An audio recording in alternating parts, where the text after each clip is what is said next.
Hey everybody, good afternoon. It's Thursday afternoon. We're going to do a little live draw here. I'm working on some pages that are the story of Hercules, the great Greek hero. And I had this one panel. I thought I'd just bring it on and we'd ink it together. So this is a story about Hercules' first labor. He's diving into a cave to fight the lion of Nemea. So we'll see what this looks like when we're done here. I penciled out my page. So I have my pencil and my eraser in case I need to use those at all. And I'm going to be using a Flair felt tip pen and a Blick watercolor marker, all non-toxic ink, and pretty cheap available inking tools there. We're doing a process I call the pie process, right? We'll pencil our work, ink it, and then erase the pencil lines, and always check it with a reader before you ink. But we'll just dive right into the inking here, diving in like Hercules. So there's a couple layers here. I'm thinking here's Hercules, here's the lion. There's going to be like some spittle and bones just to make it look scary in this cave. And there's going to be gra, grr, roar, hiss sounds coming out of there. So I'm thinking we'll start with Hercules.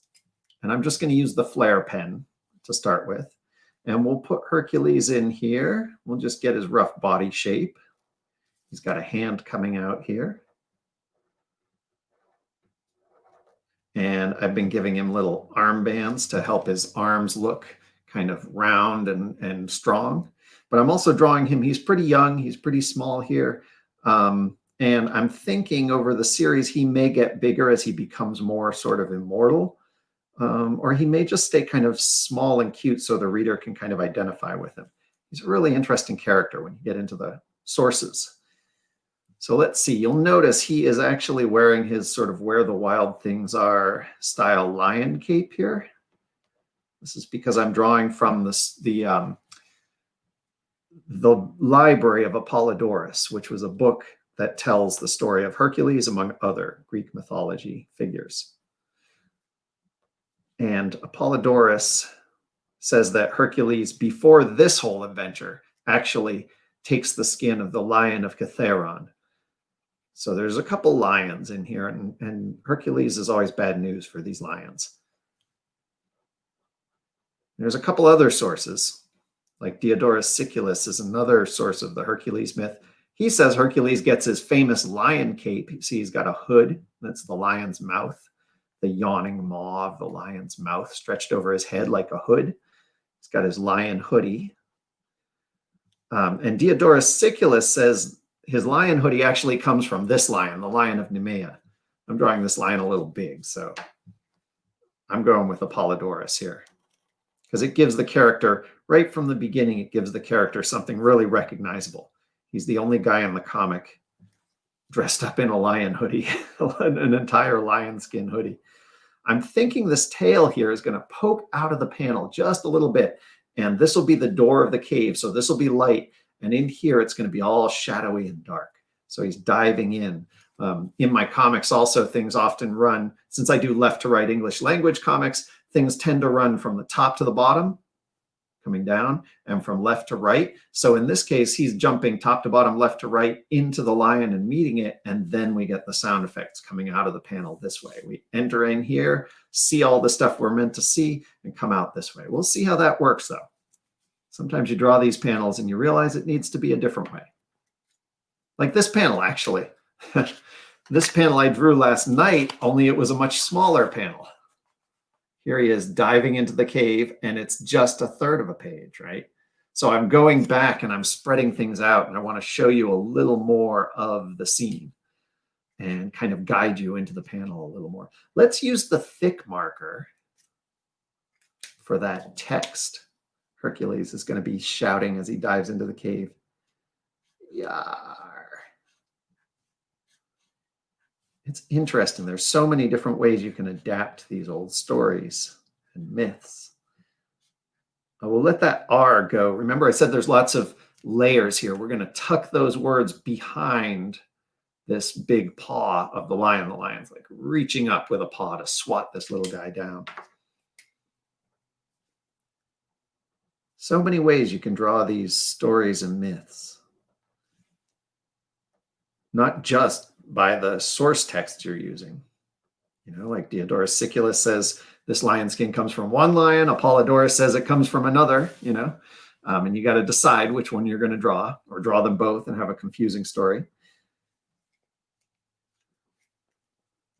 But also, I mean, reading Apollodorus, reading Diodorus Siculus, I kind of think the lion of Nemea was a cowardly lion, because they both say, when Hercules finds it, he realizes it's invulnerable. He can't harm it. He shoots an arrow against it. He attacks it. It's invulnerable to bronze and iron.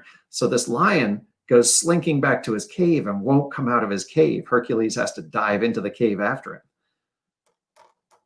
It's like, wait a minute, this isn't a slavering beast. This is like this cowardly lion in one way, hiding in his cave, and Hercules goes in after him. And the lion's like, leave me alone. And Hercules, fights him, and what happens, happens. But I don't want to give away the story. But I could have drawn, it would have been kind of funny, and maybe I should try an alternate version with this lion sort of hiding in the cave and Hercules being the big bully who's going after it, just because he has his labors he has to do, his tasks. The king told him to go catch this lion. Oh yeah, well, guess I got to catch that lion. I'm thinking this will come down to shadows right here. This will be kind of dark and fading up to light, and that's like the entryway of the cave.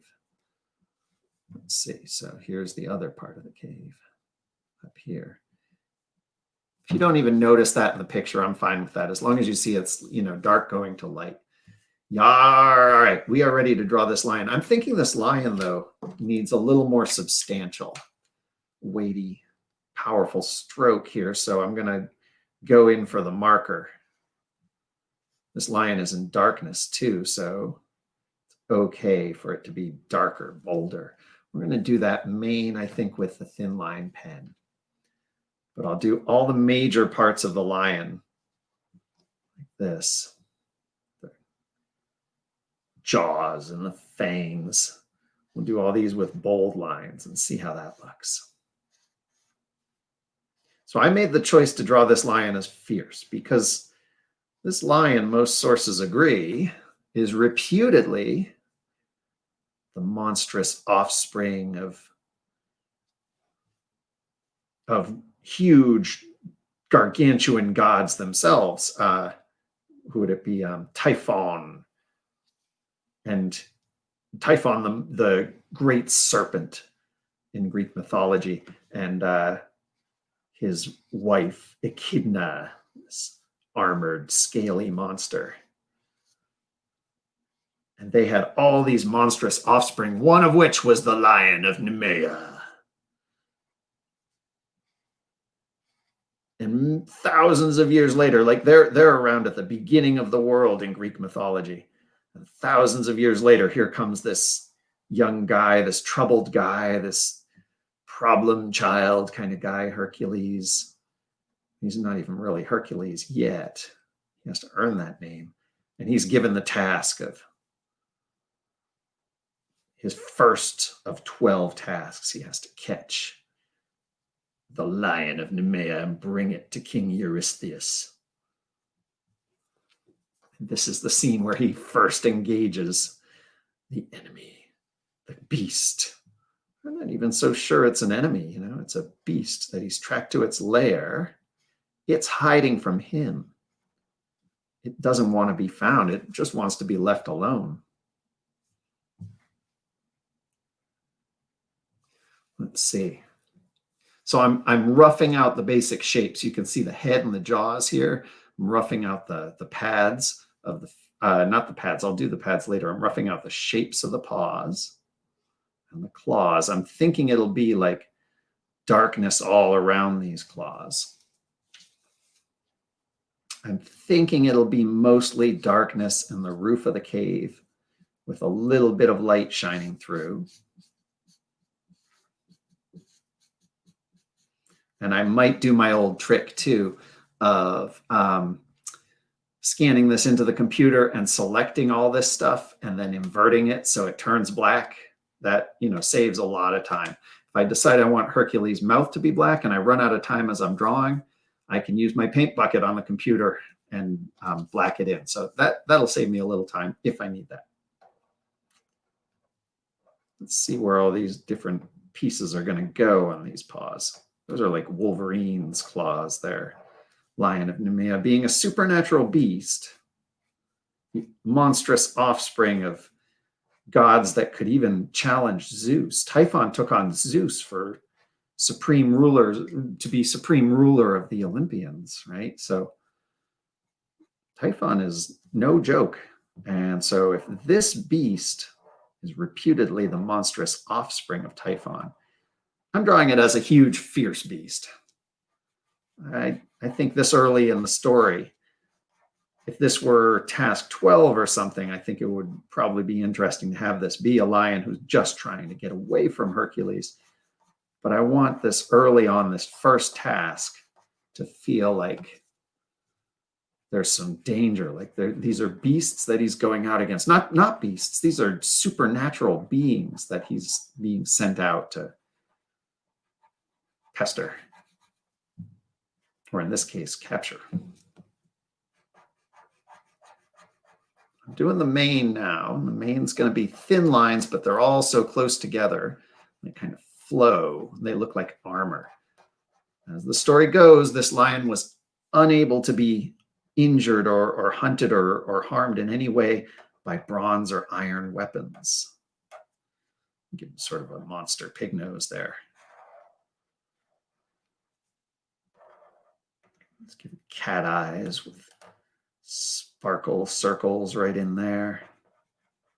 So Hercules, fires an arrow at this beast, at this monster, and then realizes all his weapons are useless. So some sources say he stuns him with a club. He always had his club at his side.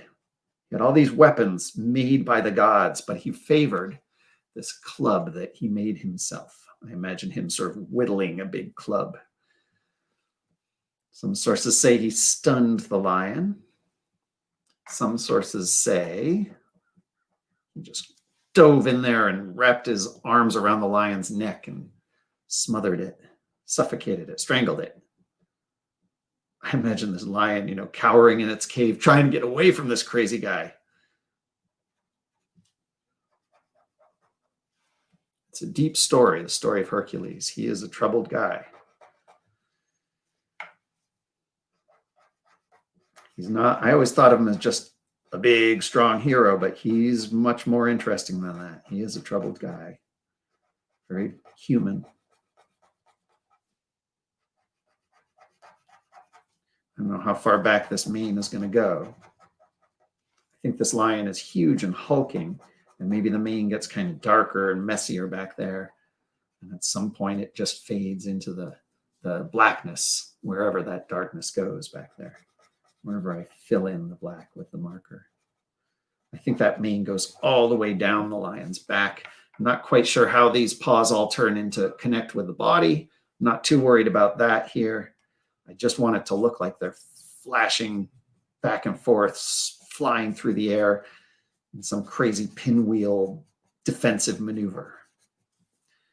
Maybe here. Oh, I remember the part down here. So down here on the floor of the cave, maybe we'll switch back to, no, I'll keep that line thin there. Down here on the floor of the cave, we've got bones. The story goes that this lion hung around, according to Diodorus Siculus, this lion haunts around Nemea because there's this mountain there, Tretus. And Tretus is useful to this lion because it has this huge cave running under the entire mountain with there's one end of the cave on one side of the mountain and one entryway to the cave or exit to the cave on the other side of the mountain. So the lion's never stuck in this cave. It can always get out one side or the other. I mean, that's another clue that this is maybe not the bravest of lions. This is where it chooses to spend its time. It's safe place, right? Maybe some broken bones here. And, oh, I got to make this look different from the paw. So maybe the rock will be sort of dotted like this. Not sure if I'll end up coloring this in black. Oh, it will be black down here. Huh. Okay, so let's see. We'll have to fade it into black here somehow. So this lion's hiding in his safe space double exit hidey hole under the mountain, right? And Hercules just comes in after him.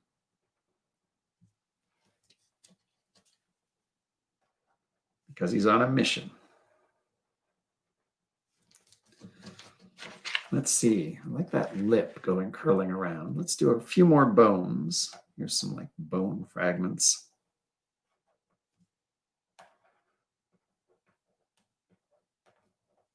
Imagine these skulls have been here since the dawn of time, with this great beast hiding out from Zeus and the other gods. And then here comes the son of Zeus, charged with bringing this critter in. Of course, King Eurystheus doesn't realize what he's getting into. He doesn't think Hercules can do it.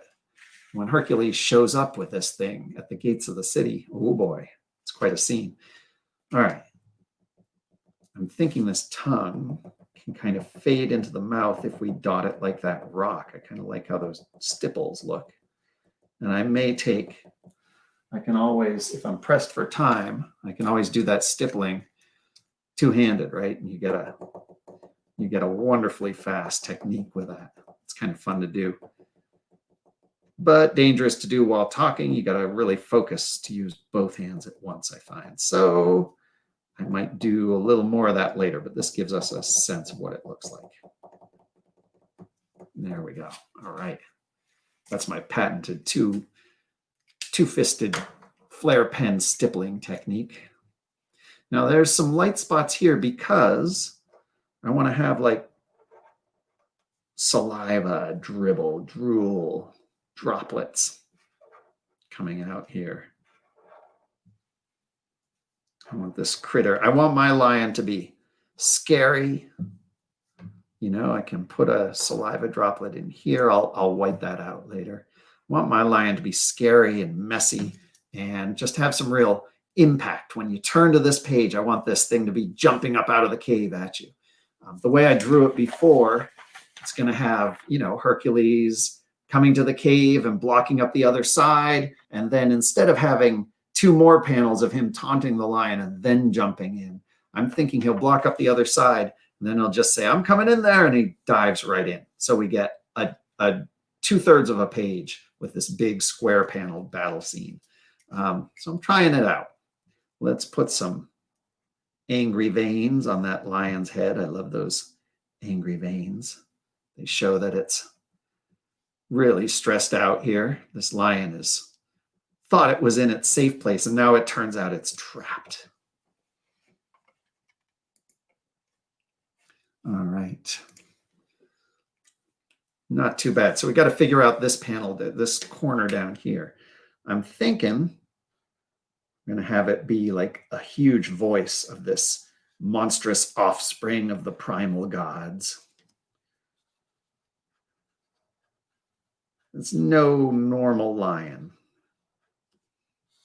And this voice is going to be like echoing into the darkness. So we'll just let those A's go off into the darkness there. Maybe like that. That's the corner down there. And then maybe yes.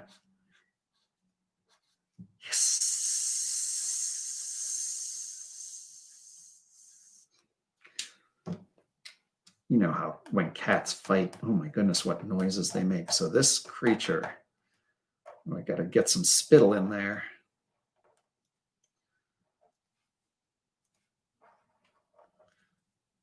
This monster, this lion, this sympathetic, cowardly lion in a way, cornered in its cave after millennia of terrorizing the countryside or cowering in its cave, however you read the sources.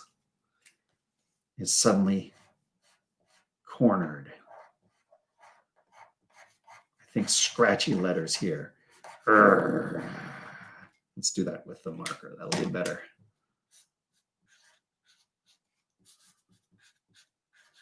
I always make the faces that I'm drawing, and then I make the sounds that I'm drawing. So I'll be growling and snarling and curling my lip as I draw here. All right, I like how these paws are in motion. It's going to be sort of, let's get some of the blacking in there. I can do a lot of this with a paint bucket once I scan this in, but I want to know what it looks like, so let's try it. It's going to be the other side of the paw right there. That's going to look nice. I love the look of skulls or any kind of shape against pure black background. It just really pops off the page. And remember, that's what we're doing with the pie process. We're getting our ideas down. So I knew where the lion's mouth and eyes go, where Hercules goes in this panel.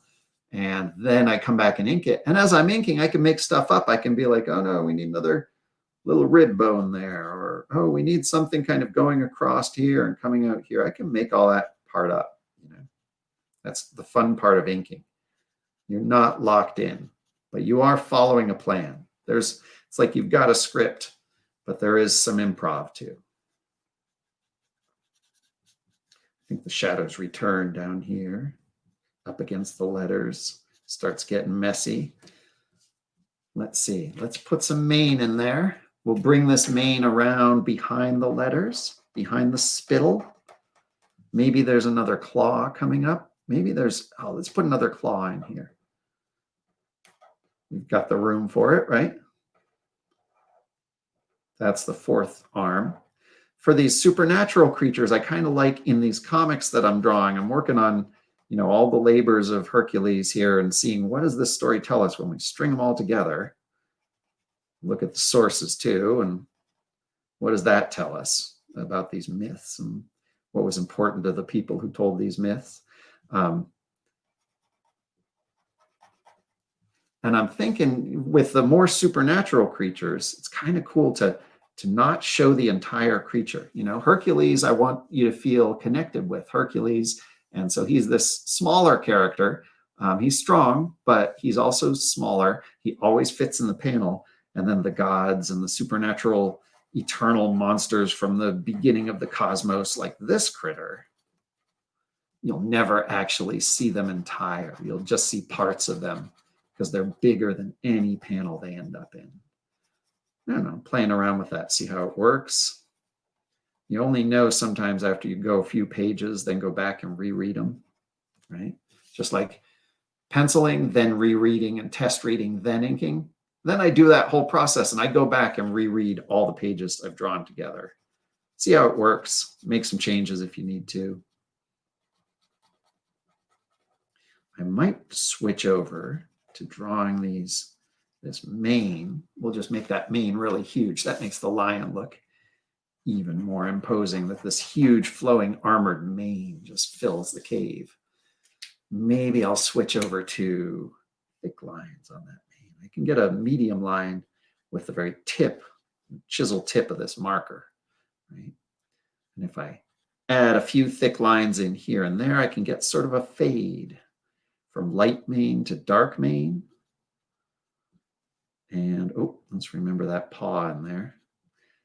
And then as I use a thicker part of the marker, it gets darker and darker in there until finally we're just coloring dark.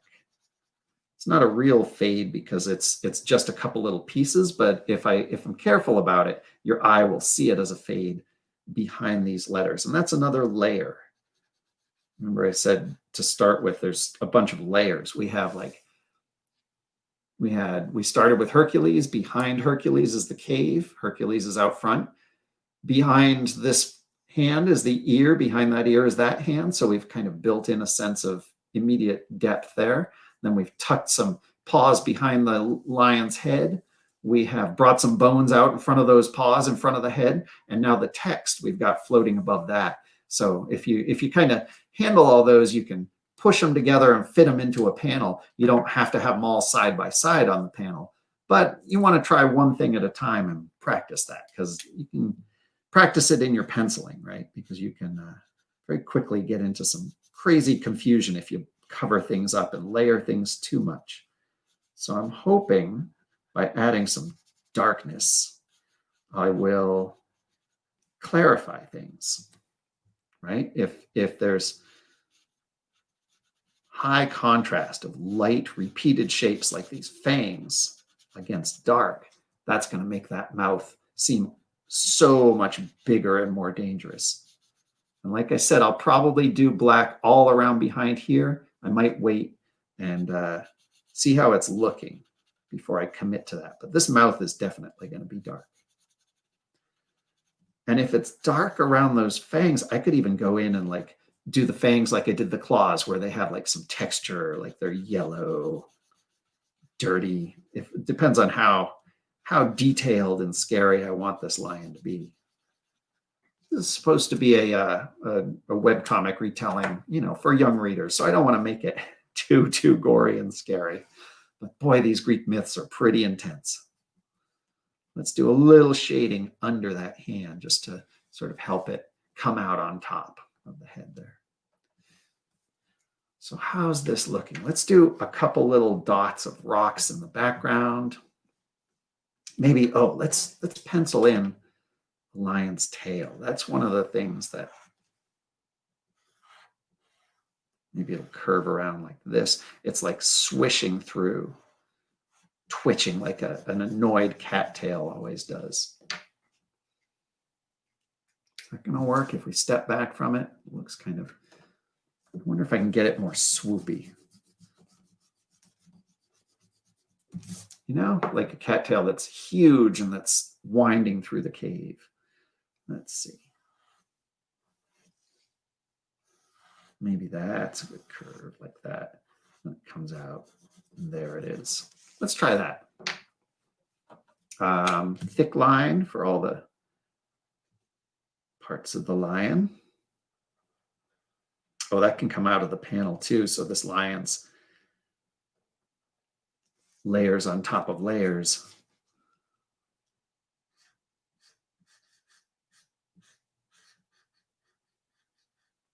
There we go. We'll just give it that lion tail. Maybe a few motion lines there.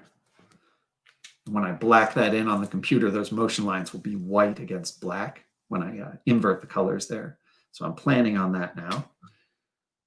Let's do the border. I saved the border for last because I wasn't sure what was going to stick out of the border and what was going to be, covered up by the border.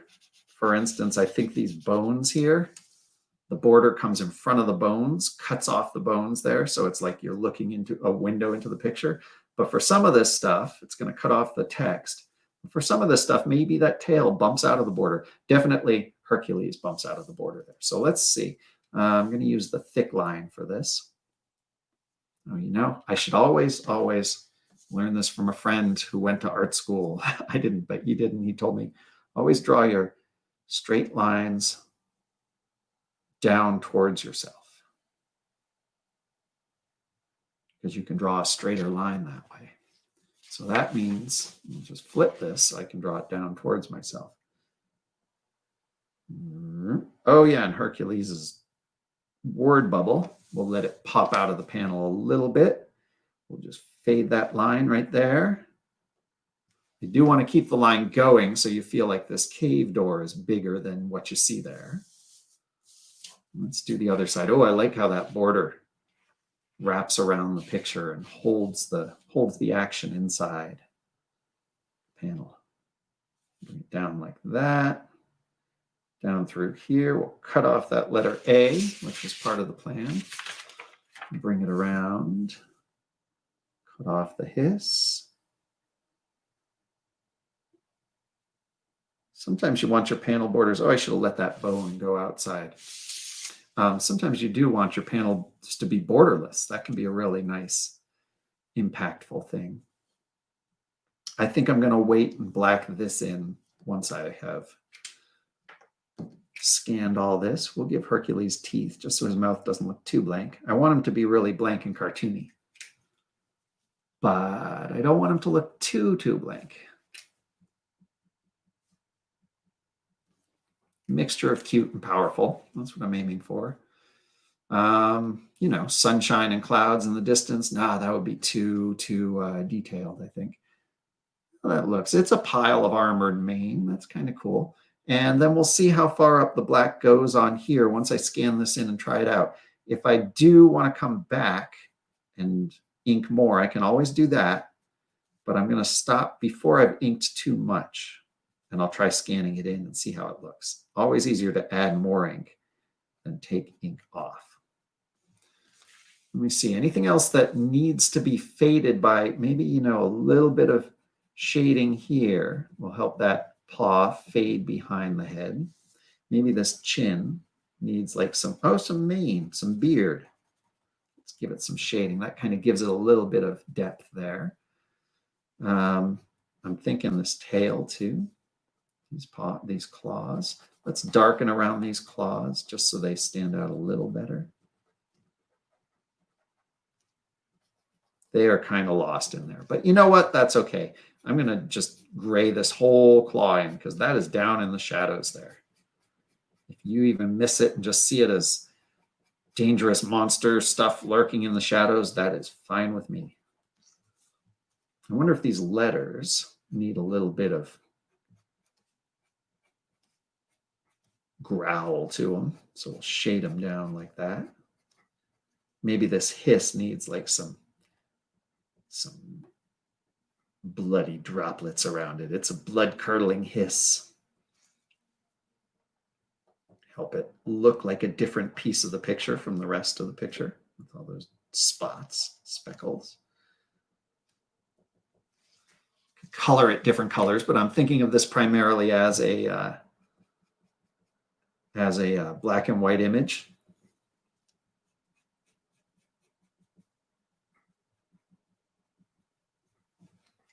There we go. I want it to be eye-catching in black and white and readable in black and white before it's anything else. Then we can think about coloring later. I'm going to stop there because I don't want it to get too detailed. As you can see, I'm adding shading. I'm adding little knick-knack details, and I do want to keep it as simple as possible, especially if somebody wanted to color it, you know, used it that way. So we'll stop there. I'm moving into, obviously, the eraser phase of pencil ink erase, right? I like how this came out, but you never know till you put it alongside those other panels. So the plan is we'll have Hercules chase the lion to its cave, block up the other side, and then dive right in. And this will be like the terrifying, maybe this is too scary for young readers, but it's really fun to draw. So, so we'll see. We'll see which one we use. I have a couple different versions of the lion. Test them out, see what readers like better. Forgot that I wanted to add some blood-curdling, hiss-throwing blood vessels in those monster eyes. Oh my goodness, this lion is... I feel so sorry for this lion when I think of it from the lion's perspective. Didn't ask to be born a monster, son of primal gods. Didn't ask to have the son of Zeus come after him, chase him into his cave. Just asked to be left alone.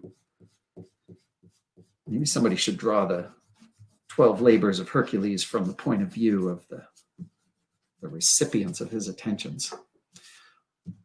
All right. That is pretty much erased. I might spend another 50, 60 minutes going over and stippling the tongue. You know, I might do that, but I might not. I might go and scan this in and see how it looks. So I'm over at merrickbennett.com. If you want to support live draws and comics and other stuff and get lots of cool stuff in the mail and through my updates, check out the Patreon, patreon.com/merrickbennett. If you join up there, you can actually join annually now, which is really cool. And it's really helpful when you join. So I will see you over there. I'll post the artwork over there on the Patreon. And thanks for stopping by, folks. Have a wonderful afternoon. We will see you again soon. Adios.